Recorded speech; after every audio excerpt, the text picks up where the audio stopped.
Melissa Carter was a devoted mother and wife living a quiet suburban life. Jason Marks was a convicted felon serving 25 years for armed robbery. They never should have met.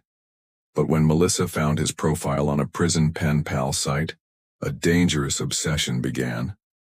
What started as secret letters turned into a full-blown affair, a hidden apartment, and a murder that would shock an entire community. By the time the truth surfaced, one man was dead, 2 lives were destroyed, and a dark question remained. How far can loneliness push someone before they cross a line they can never come back from? Melissa Carter's life looked perfect from the outside. She lived in a quiet suburban neighborhood in Dayton, Ohio, where houses had neat lawns and neighbors waved from across the street. Her husband, Tom, worked as a regional sales manager for an insurance company, earning enough to provide a comfortable life for their family. They had 2 kids, ages 8 and 11, who went to good schools and played soccer on weekends. Melissa spent most of her days juggling school drop-offs, laundry, cooking, and keeping the house in order. She was the kind of woman people described as dependable, polite, and easygoing. But underneath the carefully maintained routine, Melissa was crumbling from within. The days blurred together.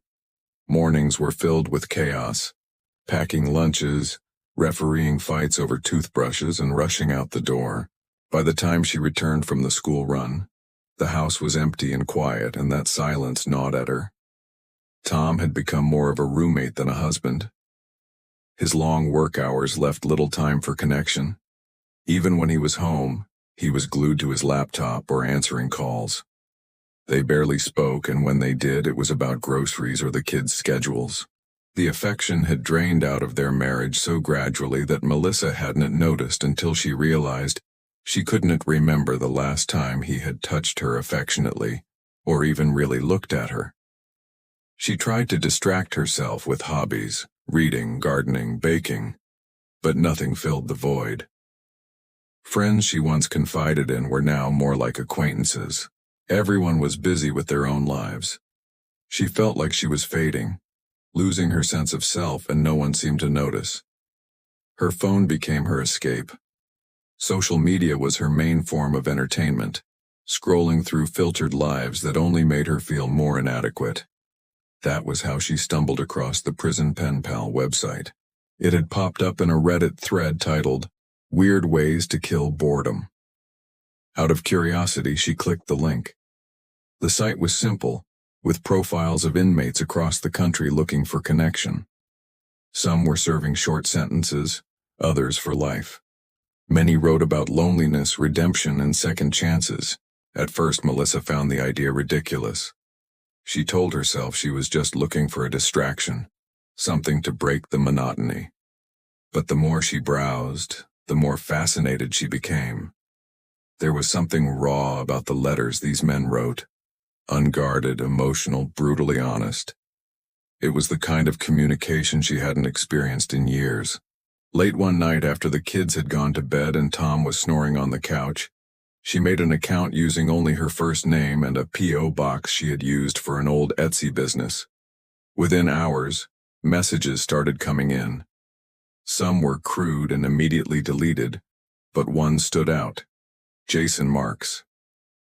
His profile said he was 34, incarcerated in Indiana, serving time for armed robbery.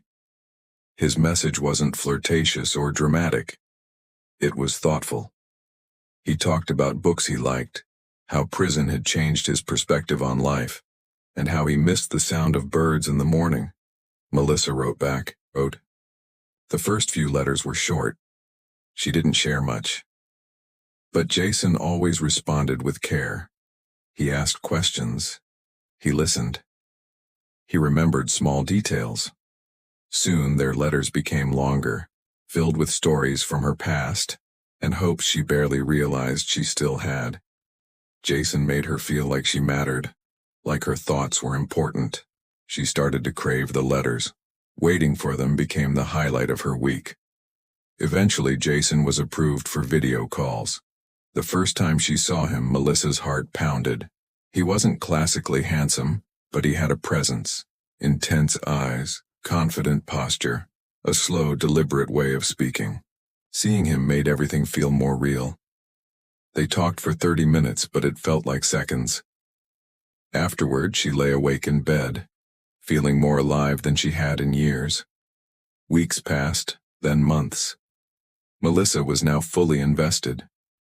She started hiding her phone, setting alarms for their calls, deleting logs and browser history. She bought new clothes, started wearing makeup again, and claimed it was just part of self-care.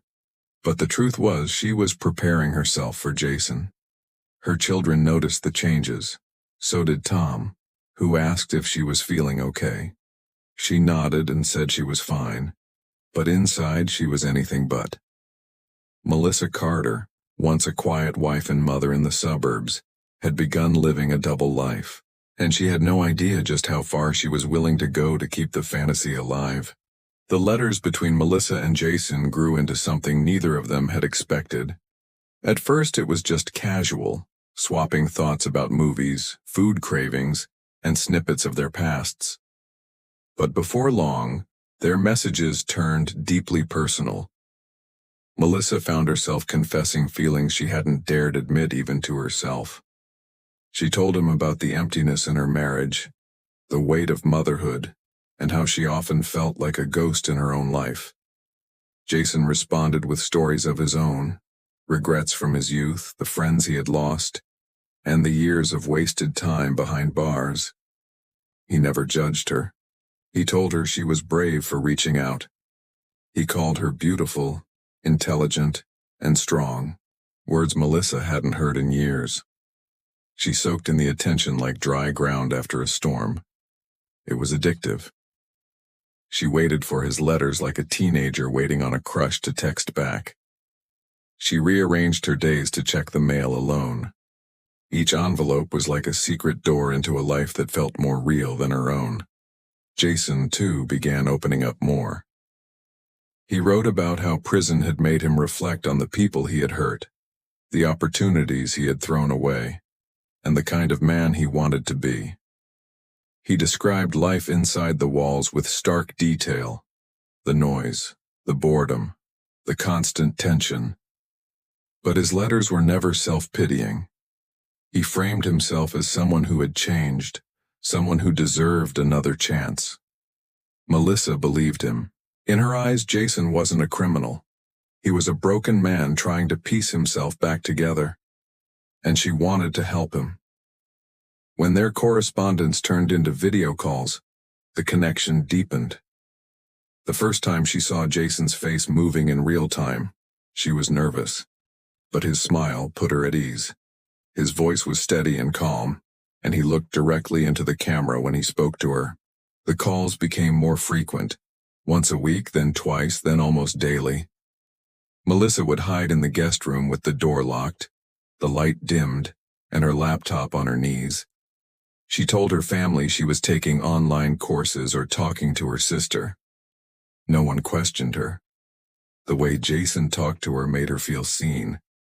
He asked about her dreams, her childhood, her favorite memories. He remembered every detail she ever shared. He called her his angel, and said he had never felt this close to anyone. Melissa was falling fast. It didn't matter that he was behind bars or that she barely knew him in person. She was convinced they had something real. Soon the relationship became physical in its own way. The video calls turned flirtatious. Jason asked for photos. Hesitantly at first, Melissa sent innocent pictures, her smiling in a sundress or holding a cup of tea. But his compliments emboldened her. The photos grew more revealing, more suggestive. She started buying lingerie and new makeup, saying it was for self-care. She even opened a private email account just for Jason, where they exchanged fantasies and late-night confessions. Jason also began asking for favors. Small things at first: commissary money, books, a pair of sneakers for a fellow inmate. Melissa obliged. She dipped into savings, opened a credit card in her name only, and even borrowed from her children's college fund without telling Tom. She justified every transaction as part of helping someone she loved. The boundaries blurred completely. What began as a friendship had become a secret affair built on risk and delusion. She started dreaming about a future with Jason. He had just a few months left before he was eligible for early release due to a plea agreement and time served. They planned everything together. Melissa found a cheap one-bedroom apartment in a town an hour away.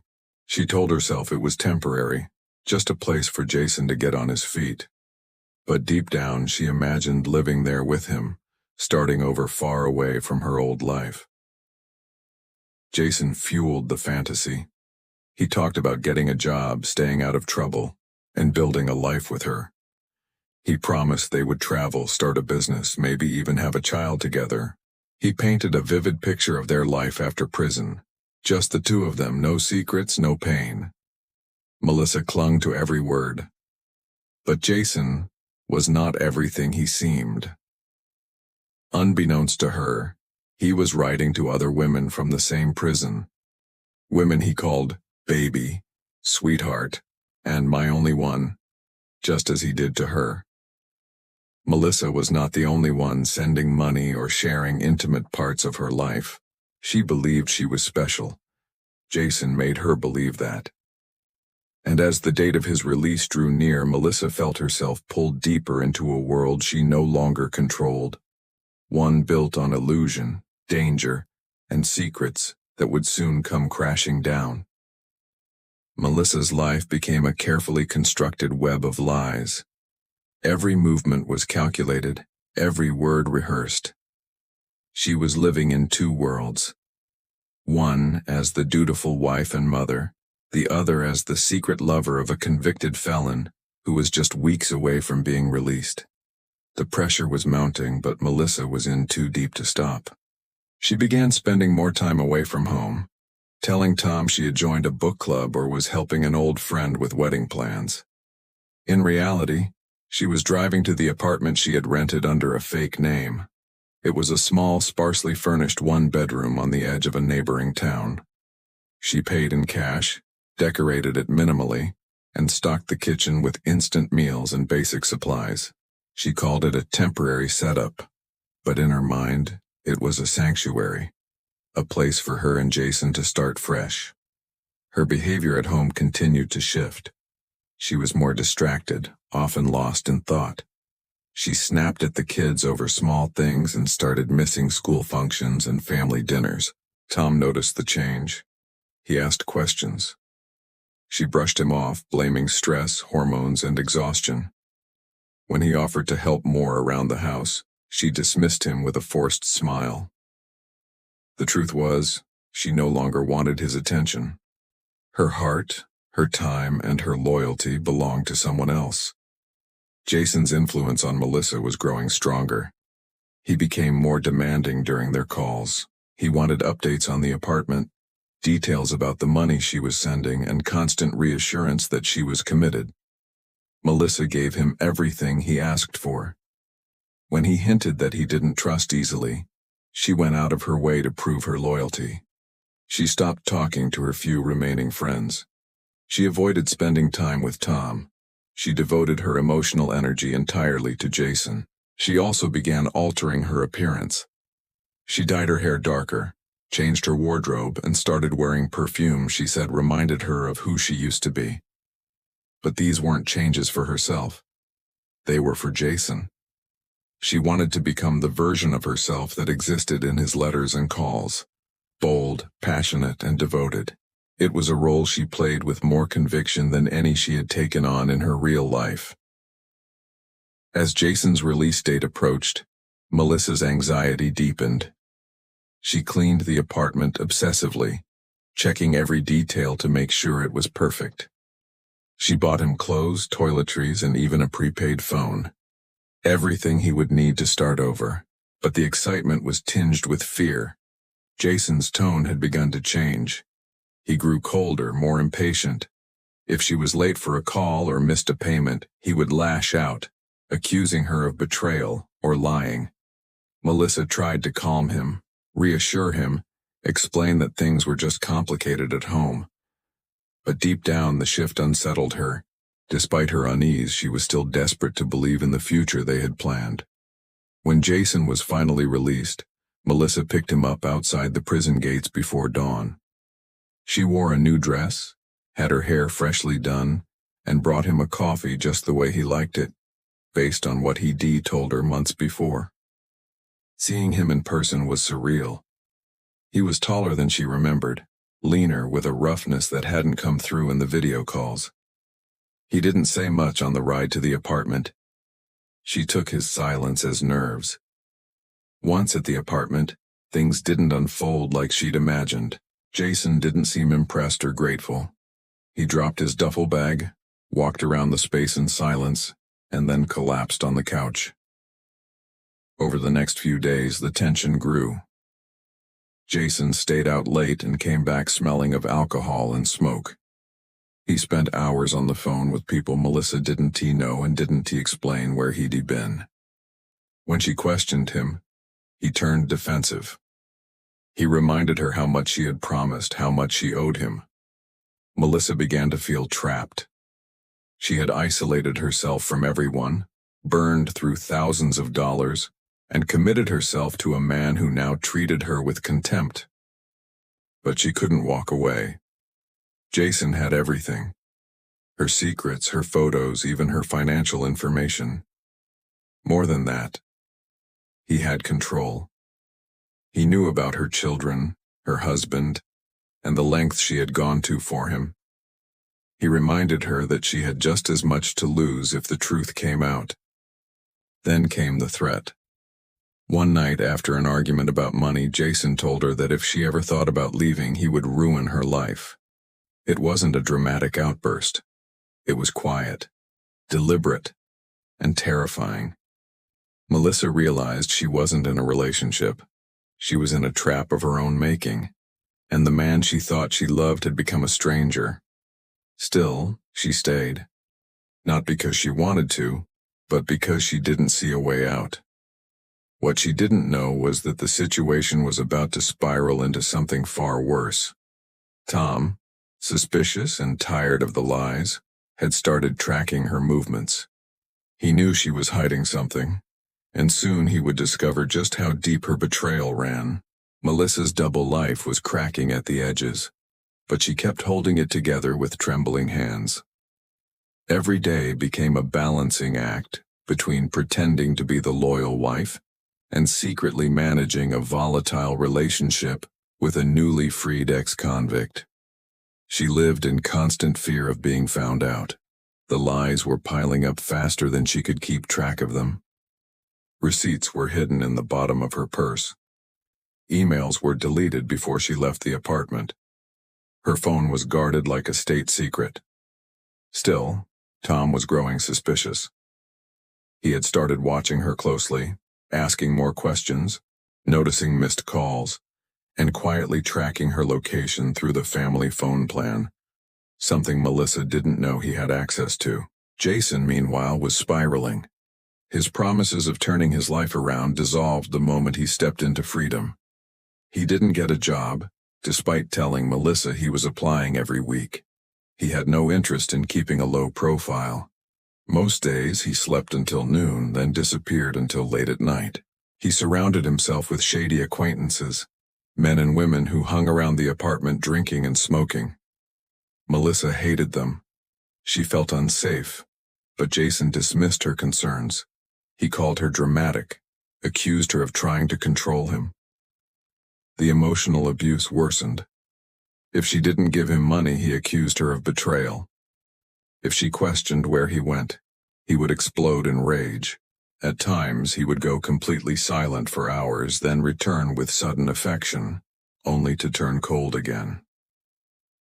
The push and pull left Melissa confused, exhausted, and more isolated than ever.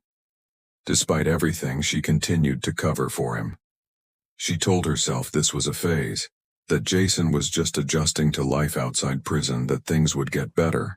But deep down, a part of her knew the truth. She had risked everything for a man who was never who he claimed to be. She was too ashamed to admit it, too afraid to face what she had done. so she stayed quiet until the night it all fell apart. It began with a message on Tom's phone. His co-worker had mentioned seeing Melissa near a rundown apartment complex during work hours. Tom had followed up by checking her phone's location history. What he saw confirmed his worst fears. Repeated trips to the same address, hours unaccounted for. That evening, without a word, he followed her. Melissa had just left the apartment after another argument with Jason. She looked tired and defeated, walking to her car in silence.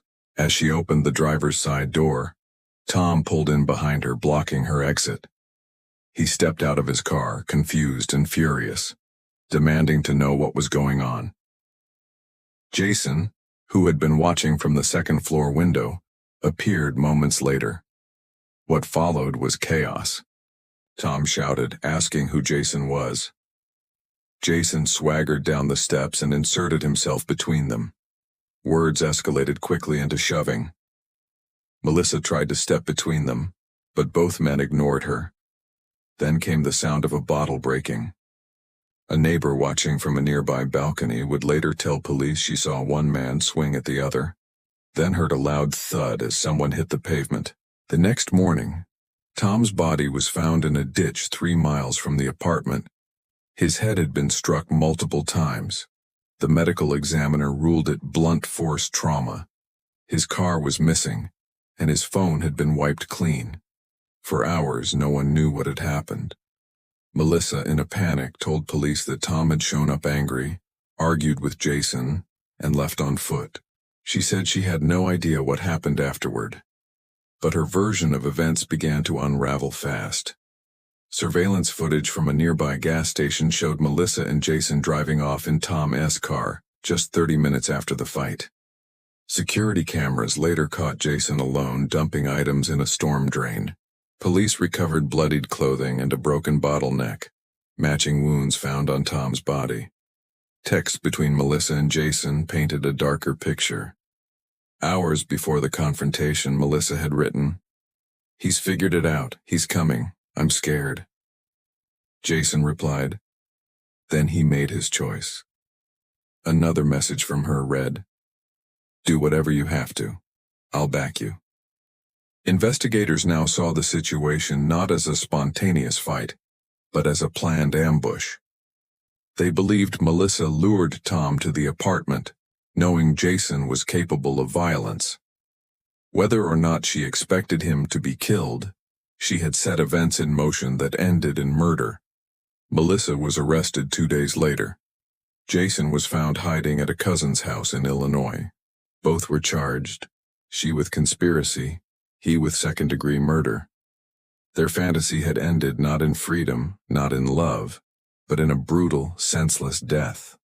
A husband dead, a family shattered, and a woman who had fallen so deep into her delusion that she didn't see the consequences until it was far too late. The courtroom was silent when Melissa Carter walked in for the first day of her trial. Her hair was tied back, her makeup absent, her face pale and drawn. The woman who had once radiated warmth as a suburban mother now looked like a stranger, swallowed by guilt and shame. Cameras clicked in the background, capturing every step. The media had descended on Dayton in full force. A story like this, a housewife, a prison affair, a murdered husband, was too sensational to ignore. In the early days of the investigation, Melissa had insisted she was innocent. She claimed she had nothing to do with Tom's death, that he had left the apartment angry and never returned. But the evidence told a different story. The prosecution presented a damning timeline. Surveillance footage, phone records, and text messages between Melissa and Jason revealed a pattern of deceit and premeditation. She had lied to her husband, to police, and to herself. Jason was tried separately. His criminal history worked against him. A man recently released from prison, found with the victim's blood on his shoes and clothes in a storm drain, was hard for a jury to see as anything but guilty. His defense claimed the fight with Tom was self-defense, that Melissa had dragged him into a mess he never wanted. But that defense collapsed under the weight of the digital evidence. His words, his actions, and his lack of remorse sealed his fate. Melissa's defense was more complicated. Her attorneys argued that she had been manipulated. They described Jason as a master manipulator who preyed on her emotional vulnerability. They painted her as a woman driven by loneliness and despair, who had been groomed over months and pushed into making choices she never would have considered under normal circumstances.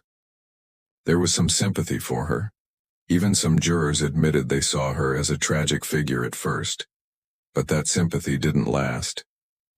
The turning point came when the prosecution played the messages she had sent to Jason on the day of the murder. Her words were clear, deliberate, and chilling. "Do whatever you have to, I'll back you." That wasn't the voice of a manipulated woman. That was someone making a choice. In court, her children sat with their grandparents, wide-eyed and stunned, too young to fully understand what was happening. They had lost their father, and now they were watching their mother be held accountable for it. Friends who had once stood by Melissa now sat on the opposite side of the room, unsure of who she really was. After weeks of testimony, the verdict came swiftly. Melissa Carter was found guilty of conspiracy to commit murder, obstruction of justice, and accessory to murder. She was sentenced to 35 years in prison.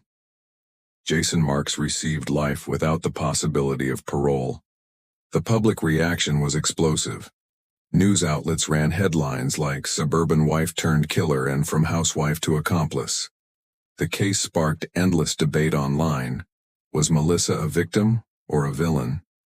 Had she been brainwashed, or had she always harbored darker impulses beneath her quiet exterior? But no amount of debate could change what had happened. A man was dead. 2 children were orphaned in the emotional sense. A community had been shaken to its core. In prison, Melissa kept mostly to herself. She didn't write to anyone. She didn't fight her sentence. She accepted it quietly, almost with relief. Some said she spent her time reading and working in the prison laundry. Others claimed she refused to speak Jason's name again. Whether out of regret, shame, or sheer exhaustion, Melissa faded from public memory faster than anyone expected. Jason, on the other hand, maintained his innocence. He continued to send letters to women from behind bars, spinning new stories, seeking new connections. His charm hadn't dulled, only redirected. The apartment Melissa had rented was cleared out weeks after her arrest. Her former home, once filled with laughter and routine, was sold to another family. The life she had built, every detail she once held dear, was gone. There were no winners in the end, only wreckage. A story born from boredom and loneliness had grown into a storm that tore through multiple lives. Melissa never meant for it to end in death. But when the line between fantasy and reality finally vanished, the consequences were irreversible. And for those left behind, the only thing more shocking than the crime itself was the quiet, invisible way it had all begun.